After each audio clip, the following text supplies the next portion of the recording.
A leaked Hamilton radio from a Hungarian Grand Prix, the one F1 tried to keep hidden from fans, finally reveals why he's walking away from Ferrari.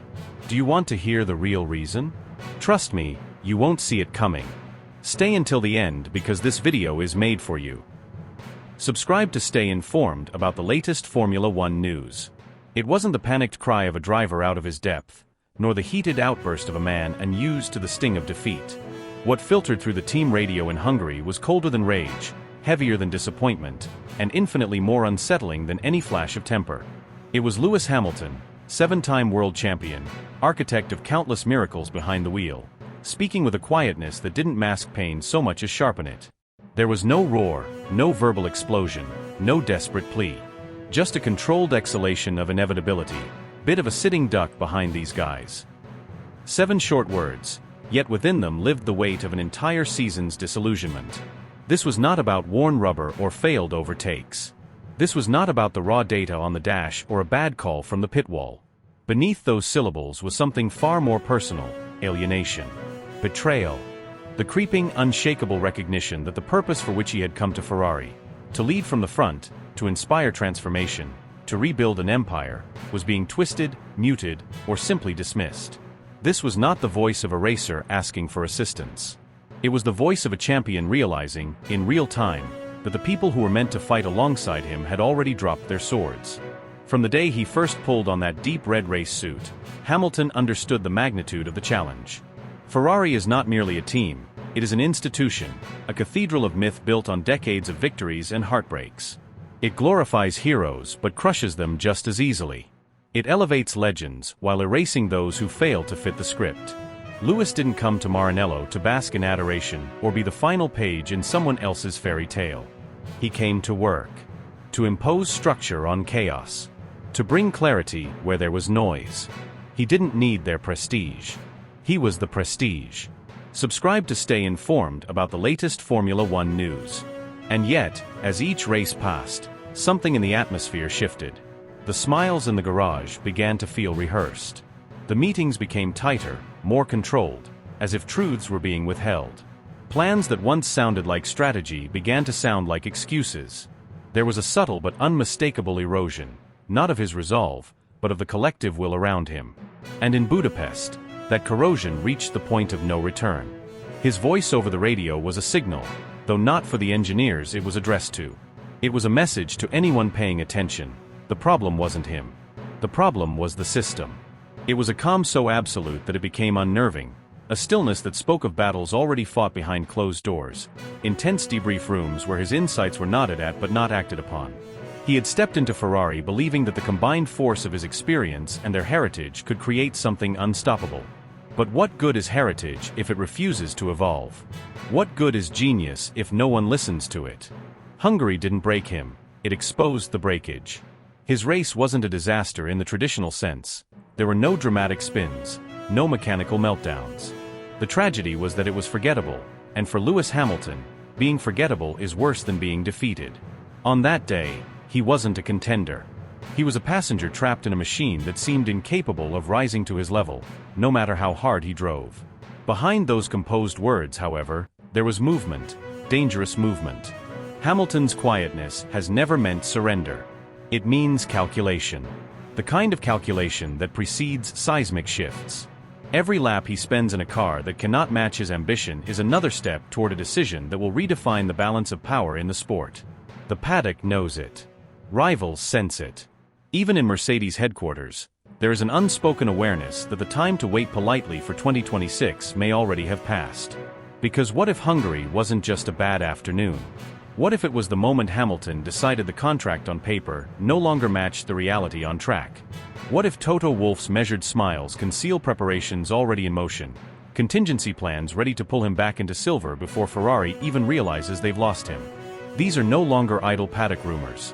They are scenarios being whispered in private meetings, tested in simulations, weighed against the risks of leaving him in a hostile environment one race too many. Subscribe to stay informed about the latest Formula One news. The truth is, Hamilton has survived worse, but survival is not what drives him. Legacy is not built on endurance alone, it's built on knowing when to strike. And Hungary may have been the moment he realized the strike couldn't wait. When his voice fell into that eerie, controlled register, it was not a man giving up. It was a man done playing along. Done pretending that patience would be rewarded. The silence that followed wasn't empty, it was loaded. It carried the memory of every promise Ferrari had failed to keep, every strategy that had collapsed under indecision, every upgrade that arrived too late or failed to deliver. It was the sound of a man mentally stepping out of one garage and into another, of seeing the inevitable before anyone dared to admit it. And when that inevitability becomes action, it won't just change his career, it will shake Formula One to its foundations. Because when Lewis Hamilton decides he's finished waiting, the sport has no choice but to move with him. And the moment that visor drops again in silver, it won't be about the past.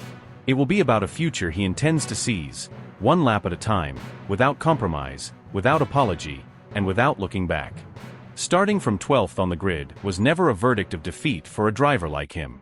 For Lewis Hamilton, it wasn't a position, it was a challenge, a test, a stage for defiance. He has climbed from further back, clawed through chaos, dismantled the odds. What he needed wasn't luck. It wasn't even raw pace. He needed a team willing to gamble, to anticipate, to bite down hard on the race and refuse to let go. An early pit call, a daring compound shift, a synchronized double stop that would rattle the order. Something that showed they were in the fight with him. What he got instead was something colder than hesitation, a hollow, disquieting silence that didn't feel like strategy. It felt like abandonment. Each time he reached out on the radio, his voice steady but searching, the replies came flat, stripped of conviction. "We're observing." "Hold position." "Maybe box next lap." It wasn't composure, it was paralysis dressed in caution. It wasn't leadership, it was disengagement. He felt less like a driver steering his destiny, and more like a passenger strapped into a machine carrying his name but not his control. Ahead, the track tightened, gaps closed, opportunities vanished, swallowed by trains of cars he knew he could beat, if only the pit wall had the will to act. Inside that cockpit, Hamilton didn't spiral into frustration. He locked it down. But his calm wasn't comfort, it was a shield. Years of public scrutiny had taught him how to keep the fire from showing, but that didn't mean it wasn't there. Beneath the precision of his inputs, the measured breathing, the calculated corner exits, something heavier was burning. This wasn't just a tactical misstep in one race. It was the latest chapter in a season of muted ambition, of ideas brushed aside in meeting rooms where nods replaced action, where heritage outweighed hunger. He wasn't only fighting the cars ahead, he was fighting invisibility. Fighting to be heard by a structure that treated his presence as prestige but his voice as background noise. Promises of collaboration had decayed into ceremonial courtesy. Discussions about strategy had become exercises in polite dismissal. He wasn't excluded from the process, he was neutralized within it. The checkered flag brought no glory, just the weight of what could have been. In the media zone, the answers he gave were polished, careful, the way a professional handles a microphone. But away from the cameras, in the heat of the post-race debrief, the mask came off, not in anger, but in precision. Those who were in that room say the words were as sharp as a scalpel. "I didn't come here to wait. I came here to build. And no one is building." He didn't shout. He didn't need to. The air in the room changed. Engineers who had spent the race staring at data now stared at the floor. Every person understood exactly what he meant, and exactly who it was aimed at. Because Hamilton's frustration isn't born from losing. It's born from being contained. He returned not to coast on reputation, but to carve out something lasting, something transformative. Yet race after race, he has been met with timidity. A fear of risk that has turned ambition into preservation. And preservation is poison for a competitor who thrives in motion. He doesn't mistake politeness for respect anymore. He's learned that applause without action is just noise. And right now, he's operating inside a machine that celebrates his image but resists his influence. That's the fracture, the quiet, dangerous split between the driver they market and the driver they listen to. The paddock should pay attention. Hamilton's silence isn't surrender, it's a countdown. When he's this composed in public, it's because he's already recalculating in private. And when his patience runs out, the shift will be seismic. He's not in this sport to be a ceremonial figure. He's here to lead, to create, to push boundaries until they snap. And if the team around him won't match that energy, he'll find ways to make the statement himself. on the track in the lap times, in the legacy he's still building brick by brick. Because history has a pattern. Every time Lewis Hamilton has been underestimated, he's turned the insult into ammunition. And right now, the chamber is full. The Hungarian Grand Prix was never meant to be a breaking point. Inside the team, it had been pitched as the moment things would click, the weekend that would finally convert months of theory into substance. Every internal meeting leading up to it had been filled with talk of fresh approaches, recalibrated strategies, smarter pit stop windows, and a renewed sense of purpose. In the days before the race, the optimism in Maranello was carefully cultivated, like a fragile plant that needed constant tending. And yet, when the lights went out and the race unfolded, what was promised as a rebirth instead became the clearest sign yet that the bond between Lewis Hamilton and Ferrari had been built on illusions. It wasn't just another disappointing Sunday. It was the moment he stopped pretending to believe. From the grandstands, from the TV feeds, from the commentators' chatter, nothing seemed particularly unusual. A driver fighting, a team trying, a race that slipped away. But inside the cockpit, something much deeper was happening. The trust that had been strained for months finally began to fray beyond repair. This wasn't a flash of temper or a single bad call. It was the culmination of 1,000 micro-moments where instinct and logic had been sacrificed on the altar of indecision. What people couldn't see was that Hamilton wasn't just competing against the field that day. He was battling the slow erosion of faith in the very system that was supposed to amplify him. To many, a racing driver is defined by speed, reaction, and bravery. But Hamilton is not merely a driver. He's a craftsman of victories, a sculptor of performance. He doesn't simply execute the laps. He designs the path to win them. For that kind of mind to flourish, it needs an environment that listens, adapts, and dares to change. But in Budapest, the realization hit with brutal precision. Ferrari didn't want transformation. They wanted preservation. They wanted Lewis the figurehead, not Lewis the architect. They wanted a name to parade, not a voice to challenge them. The race ended, but the most significant moment came later. In the hospitality suite, the air was heavy with the low hum of forced calm. Mechanics drifted in and out, whispers carried between staffers, laptops opened and closed with quiet efficiency. Hamilton sat down, helmet already stored away, suit unzipped, eyes fixed on a wall of telemetry data in front of him. Tire wear curves, sector times, fuel delta projections, all the unspoken truth of what had just unfolded. He tracked the points on the graph that showed where decisive action could have been taken. Not once. Not twice. 5 separate windows to shift the race in their favor. All passed over. All wasted. He didn't slam the laptop. He closed it gently, as though sealing something inside. Then, turning to one of the most senior strategists, a person who had once earned his trust through long nights and complex problem-solving, he spoke in a voice stripped of theatrics, stripped even of hope. We had 5 different windows to act. You saw them. I saw them. And you still chose nothing. The words didn't echo, they sank. There was no counter-argument, no quick justification, no nervous laughter. Just a silence so thick it pulled the oxygen out of the room. Because everyone there knew he wasn't speculating. He wasn't guessing. He was stating the facts, and layering them with the ache of someone who had run out of ways to keep believing. This wasn't about missing the podium. It wasn't about losing points in the standings. It was about purpose, about the betrayal of a shared mission. Hamilton had handed Ferrari the final chapter of his career with the belief that they could craft something monumental together.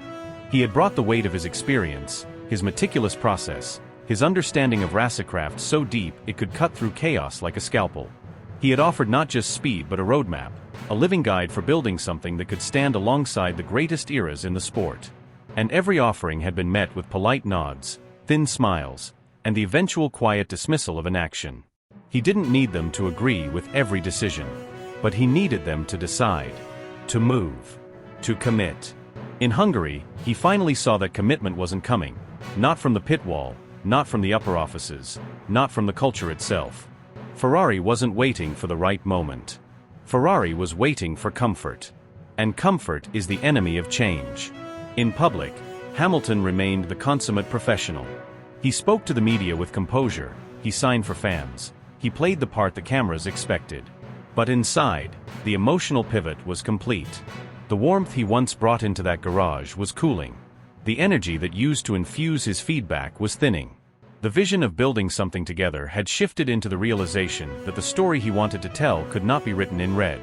In the days that followed, the conversations began, not loud, not desperate, but deliberate. Messages sent to old allies, engineers who knew how to listen, strategists who didn't fear boldness. Brackley's name was spoken again, not as nostalgia but as possibility. It was no longer about returning to a familiar place.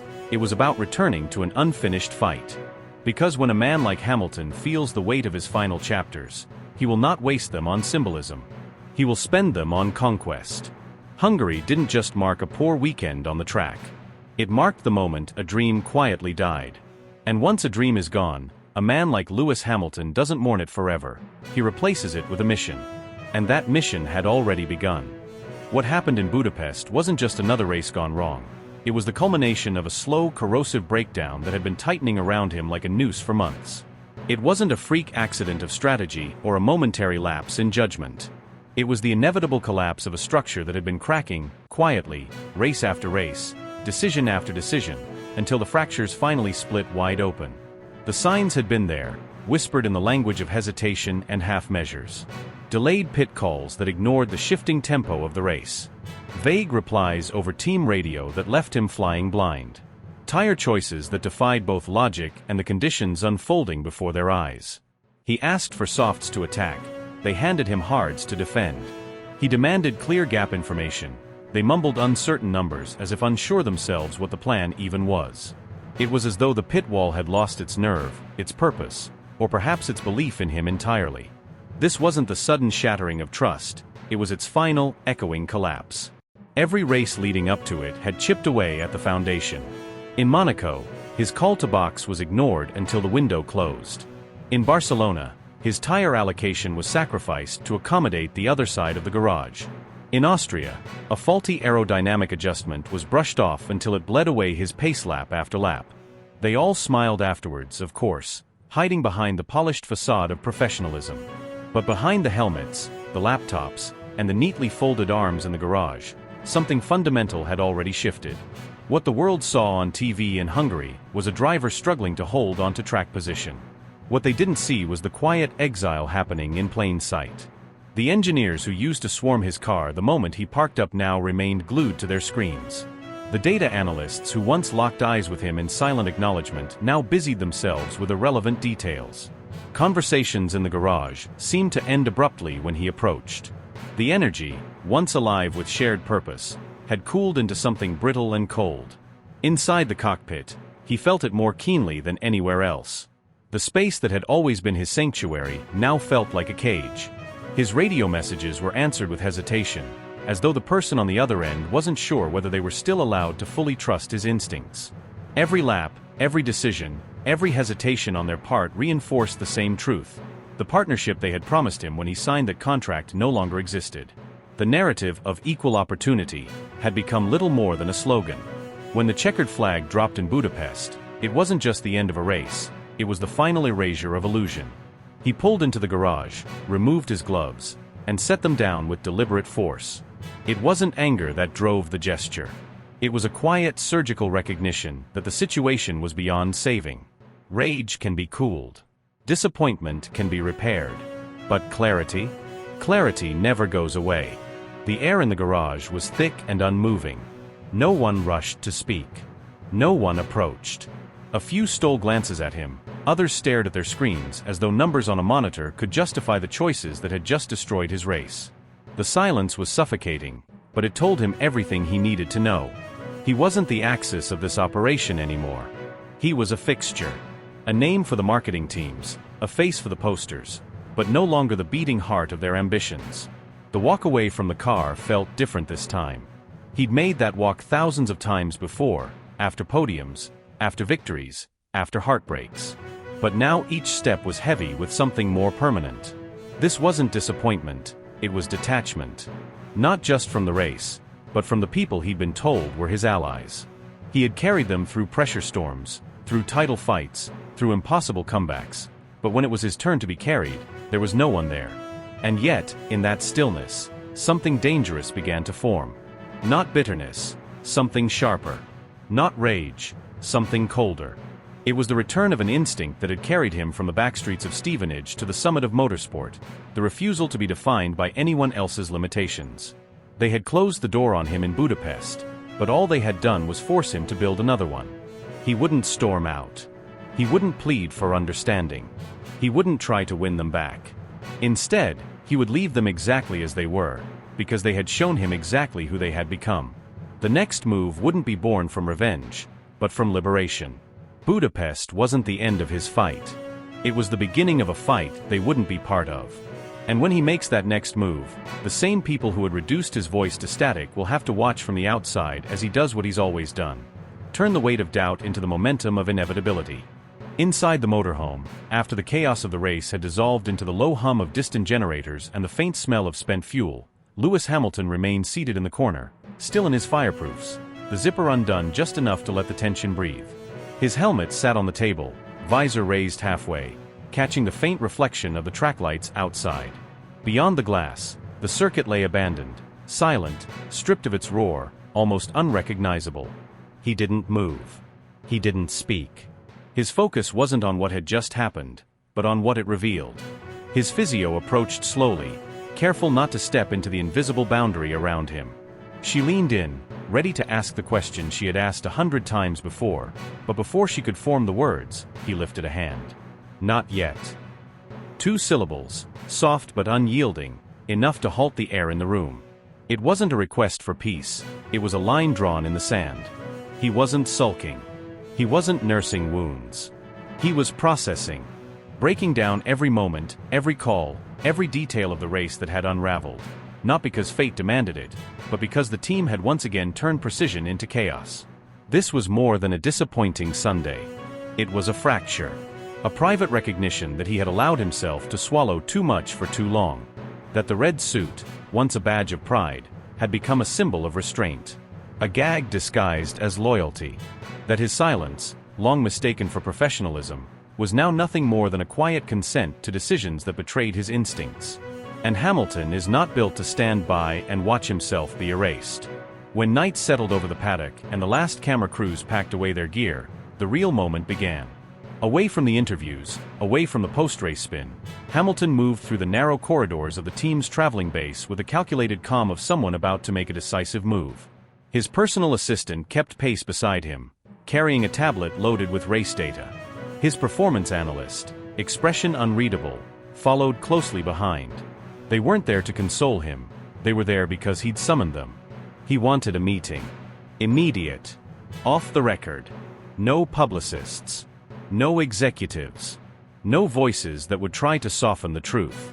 The room was small, fluorescent lights humming overhead. The core strategy team sat at the far side, shuffling papers, shifting uneasily. Screens still displayed frozen telemetry from hours earlier, the ghost of the race lingering in lines of numbers. Hamilton entered without ceremony. No greetings. No wasted movement. He placed a folder on the table, slid it toward the center, and began to speak, not in anger, not with raised volume, but with the kind of focus that makes people instinctively sit straighter. Inside the folder was a forensic breakdown of the race. Lap times. Sector deltas. Pit windows. Tire degradation curves. Weather influence intervals. He had annotated each page, highlighting the key moments where strategy had diverged from logic. It wasn't an emotional outburst, it was a surgical strike. Like a pilot replaying black box data after a near crash, he guided them through each decision, each hesitation, each miscalculation. His voice never cracked, but the weight behind it was unmistakable. And then he said it. Quietly. Clearly. Without flourish. You didn't just lose the race. You lost me. It hit harder than any accusation could have. In that instant, the air shifted. Engineers avoided each other's eyes. No one spoke. The truth hung heavy because it wasn't about a single mistake, it was about a disconnect. The driver who had built his career on instinct and trust was no longer being read, no longer being understood. The numbers were being followed, but the man behind the wheel had been left out of the equation. What followed was not recorded. Some say there was a long pause, others claim there were murmured acknowledgments, but one thing was certain, the message was delivered, and it cut deeper than anger ever could. By the time the meeting ended, The paddock was a ghost town. Yet something had shifted in the air, an unspoken ripple moving outward. Those who caught fragments of the exchange knew enough to whisper. Rival engineers trading quiet messages. Team insiders hinting that Hamilton's patience was on the verge of snapping. And behind it all, the growing sense that he was no longer willing to be contained. Because when Hamilton withdraws into silence, it is never retreat, it is preparation. Every moment he spends in stillness is another second spent sharpening intent. Not to lash out, but to choose the perfect point to strike. And those who have raced against him, those who have studied his career, know this. When he stops protecting the people around him, he becomes unstoppable. Ferrari may not have realized it yet, but the clock had started ticking. And when it runs out, it won't just be a driver leaving a team, it will be a storm tearing through the sport, rewriting the ending he refuses to let someone else write for him. Lewis Hamilton never slammed his hands on the table, never raised his voice, never delivered a warning laced with threat.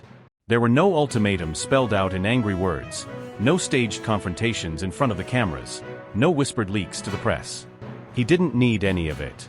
The message was already in the air, unspoken but unavoidable. It was in the stillness of his posture, in the deliberate way he studied the data, in the expression that no longer hid disappointment. It was in the heavy quiet that surrounded him as he sat among the engineers and strategists, a quiet that made every heartbeat in that room sound louder. That silence, charged and deliberate, carried more weight than 100 outbursts. And everyone in that space, whether they admitted it or not, felt the shift. No one had to tell them that the atmosphere had changed. You could sense it in the way conversations stopped when he entered, in the cautious glances exchanged between colleagues, in the uncomfortable awareness that something vital had been lost. The disappointment wasn't confined to a bad lap time or a missed opportunity, it was far more personal.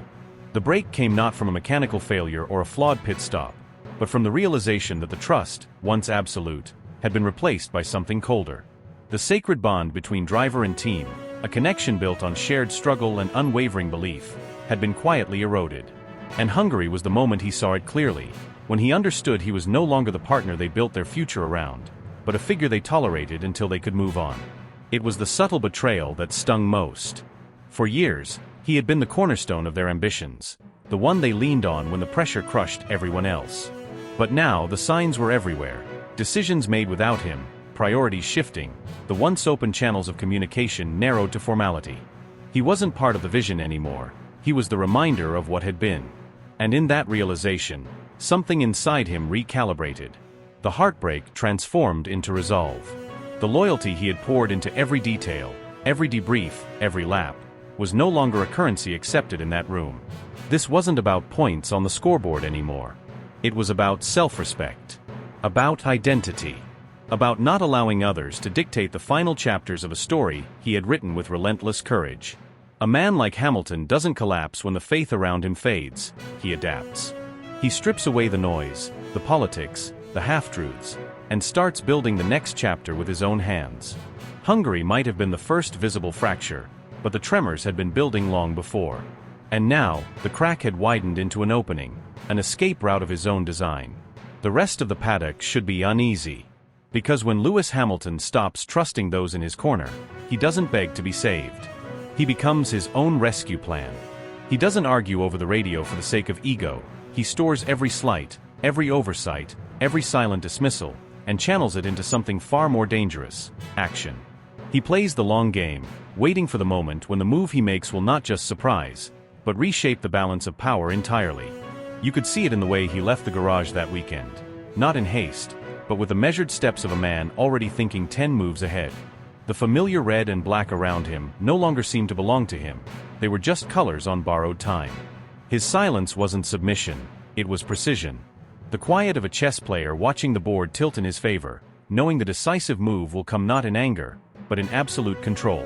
And when that move comes, it won't arrive as speculation or rumor. It will be an announcement that catches breaths mid-sentence. A signature that redraws the map of Formula One. A change of uniform that signals not just a fresh start, but a reckoning. It will be the moment when those who underestimated him realize that Hamilton never lost his edge. He simply sharpened it out of sight. There is no rush, because he knows timing is everything. There is no panic, because he understands that true power comes from letting others think they hold the advantage, until they don't. And when the curtain lifts, when the decision is revealed, it won't just echo through the paddock. It will ripple through the sport, through its history, through every narrative that dared to count him out. Hungary was not the end. It was the moment the end stopped being theirs to decide.